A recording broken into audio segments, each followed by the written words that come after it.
Please welcome Dr. Firouz Daneshgari.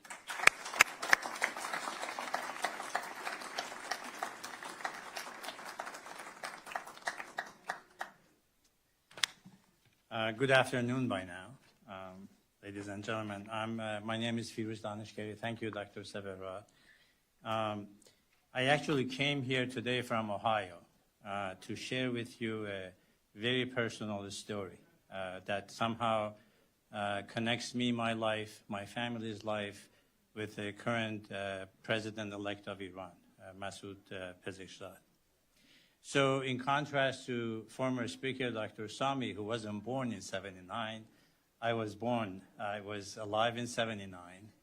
And really, I want to kind of draw for you a parallel path that my life as a person who went to medical school in 1970s, very similar to Pezeshkian, who went to medical school, to today. So in late 70s, I was accepted to all the medical schools in Iran, including University of Tabriz and University of Tehran. My hometown, my parents' hometown is Tabriz. Those of us who speak Farsi, they pick up from my Turkish accent, but we were living in Tehran. So I went to University of Tehran, starting the medical school at the same time when Masoud Pezeshkian went to University of Tabriz. So right after revolution, during the first year or so, as you all know, Khamenei started shutting down the universities because he could not tolerate the freedom of speech, students like me in our early teens. And the division of the students in the universities became very apparent. Majority, very much like the recent election, over 90% of the students, of course, they chose to be pre-democracy, pro-freedom. And the minorities, such as Pezeshkian, turned out to be what we call them phalange. We call them chomagdar. In the English language, we call them thugs and hoodlums. We call them club wielders, because that is exactly what they did. When they came to classes, they want to shut down the classes. They basically wielded their clubs, and they hit people, they killed people, they arrested people. And that is not where it stopped. After 1980-81, I was arrested, as Dr. Ramesh said. I was arrested, severely tortured in Evin prison, and people like Pezeshkian were the one who identified people like me on the street and made us to get arrested. Not only that, they came to prison, identified and helped the torturers to get information. And I have personal information, not about Pezeshkian, but other people who have reached to his rank, that they had to execute few prisoners to prove that they are pro-Khomeini. So I know of my other classmates who have done the death shot to prove that they were pro-Khomeini. And Pezeshkian, without any doubt, is among that group.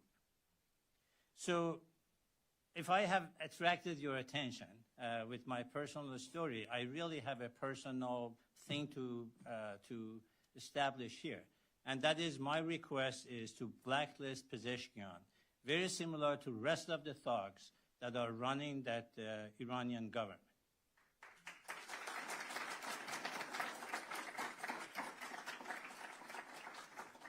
As Congressman Sherman said, these are the faces of evil. The face of Khomeini didn't bring this death and misery to my country on his own hand. It brought through people like Pezeshkian. So again, in 1970s, I go to medical school. He goes to medical school. I know, again, that Tabriz is my hometown, my parents' hometown. When they shut down the university, Pezeshkian had an office in the first floor of one of the hospitals, identifying the students who needed to be by-coded and be executed or arrested. And as a result, ladies and gentlemen, half of my classmates have been executed or killed by this barbaric regime. So I'm going to carry a parallel again. I was arrested in 1980, severely tortured. My family and I escaped Iran before I finished my training. The same time, Pezeshkian goes to medical school, finishes his medical school in University of Tabriz in 1985. And he supposedly goes and completes a training in surgery and cardiovascular training. But let me actually draw a parallel here. So from 1990s, he participated in late 80s, and participated as a part of the IRGC, as a part of the Sepah, wore the uniform of the IRGC, participated in the Iran-Iraq war, both as a pro-regime and as a medical student physician.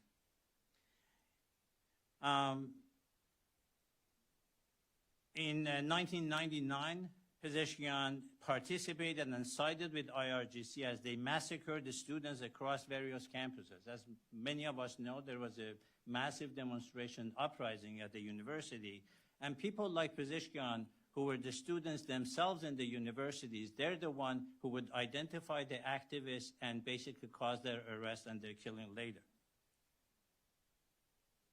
In 2003, Iranian Canadian photojournalist Zahra Kazemi was arrested, tortured, raped, and eventually died. Very similar to what happened to Mahsa Amini in 2022. And Pezeshkian endorsed the regime's atrocity and used his medical expertise to lie to the world that the cause of the death for Kazemi's death was an intracranial hemorrhage based on a personal examination of her body. So these are the thugs. These are the killers. These are the ones who carry the dirty job of Khamenei and Khomeini. Make no mistake, he ain't a president. From 2008 until recently, he actively held various parliamentary causes. As you all know, in 2000, when Khatami was elected president, he became the Minister of Health. And as my colleague, Dr. Sami said, he really started the mafia of the drug. That the epic of that was shown during the COVID pandemic. The mafia of drug basically withhold and control the distribution, all the medication in Iran, and they have enriched themselves, their families, and the groups of the IRGC. So Iran has the second largest mortality from COVID during the COVID pandemic, thanks to Pezeshkian and his co-workers. So since 2008 until recently, he has various parliamentary careers. His significant was a member of the parliaments and deputy speaker during the 10th parliamentary term, demonstrated his influence and alignment with Hassan Rouhani, the former president. So there is no angle between Pezeshkian and Khamenei. He has supported the IRGC. He has supported various governments.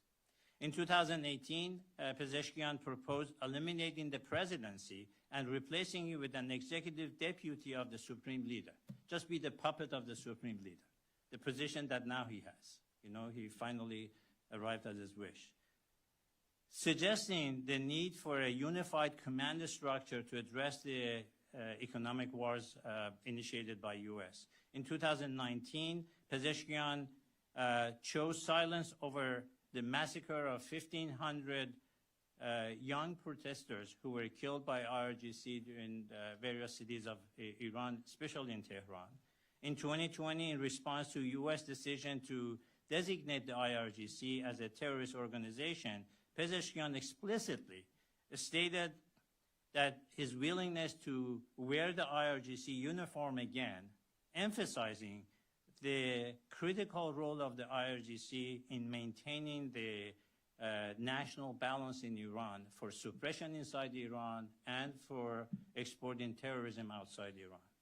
In 2020, during the nationwide uprising, Pezeshkian condemned the protesters and expressed concerns over damage to public properties, ignoring the loss of life of 3,000 Iranian citizens. In June of 2024, the same Guardian Council, who rejected him in 2021. So his candidacy for presidency was rejected in 2021 by the Guardian Council. So it shows you, and then he was approved again in 24. It shows you that these are really the puppets. These are the puppets of Khamenei, and they basically pick them up depending on what function, what role he has. So make no mistake. Please don't be illusioned that this Pezeshkian represents anything but Khamenei and IRGC.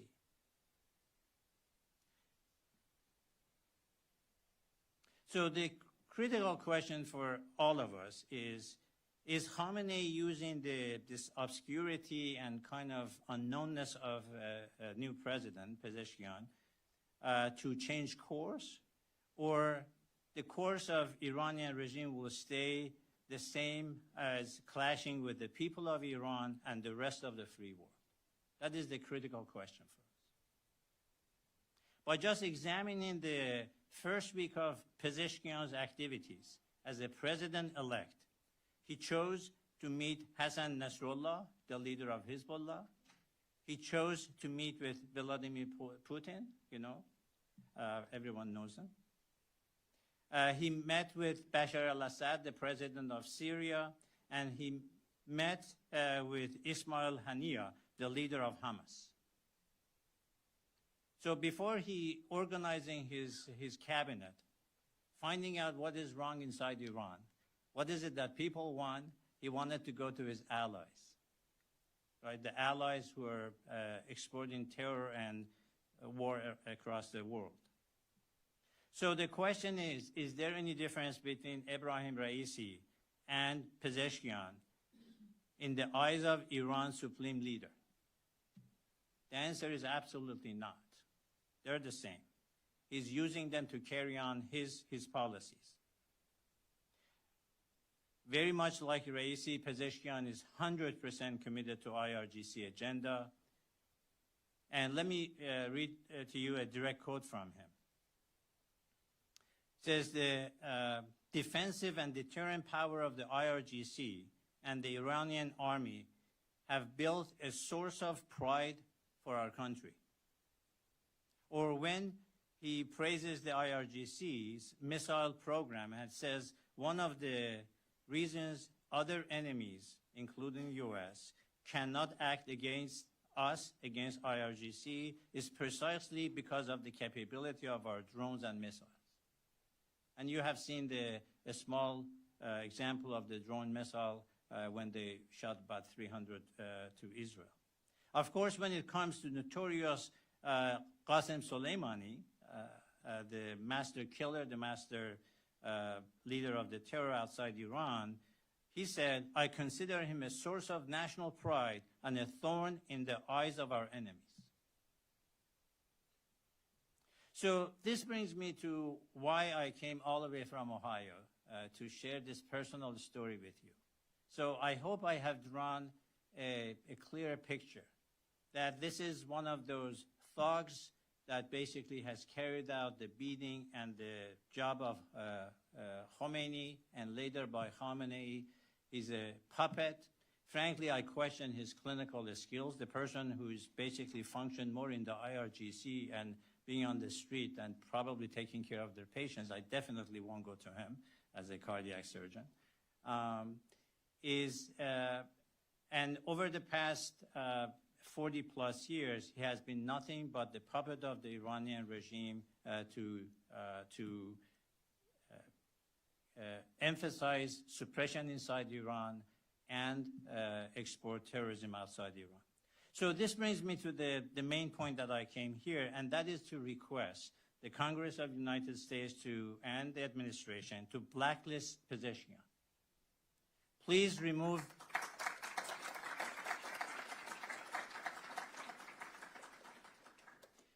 this guy. He's a key player in supporting and furthering the regime's agenda, which includes activities considered by the U.S. State of Department and the state-sponsored terrorism. As I mentioned you, he basically the very first week as the president-elect, he met with the leaders of terrorism, international terrorism. For instance, historically, the U.S. has imposed sometimes on the leaders of the country designates as the state sponsor of terrorism. North Korea, Syrian president, they have all been listed as the sponsors of terrorism. Pezeshkian's close ties with figures such as Hezbollah's leader, Hassan Nasrallah, and Ismail Haniyeh of the Hamas. Both organizations that are designated as terrorist groups by the U.S. further underscores his alignment with the terrorist sponsoring activities and organizations. Let me close by saying that in the eyes of Iranian people, those who are present now and those of my classmates who are not among us, because I see them every day, there is no difference between Ali Khamenei, IRGC, or Pezeshkian. They're all the same cloth. They are all part of a brutal regime who's facing an inevitable downfall by people of Iran. So we, as the leaders of Iranian American, urge our government to do its part and blacklist Pezeshkian. Doing so would send a strong messaging that the U.S. remains committed to combating terrorism and holding Tehran's regime accountable for its ongoing human rights violations.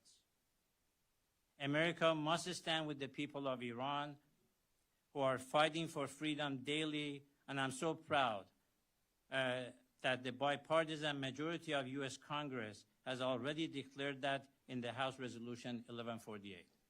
And I cannot close my comments by paying my due respect to Congresswoman Sheila Jackson, who had the honor of meeting her and taking a moment to remembering her memory with us. Thank you so much.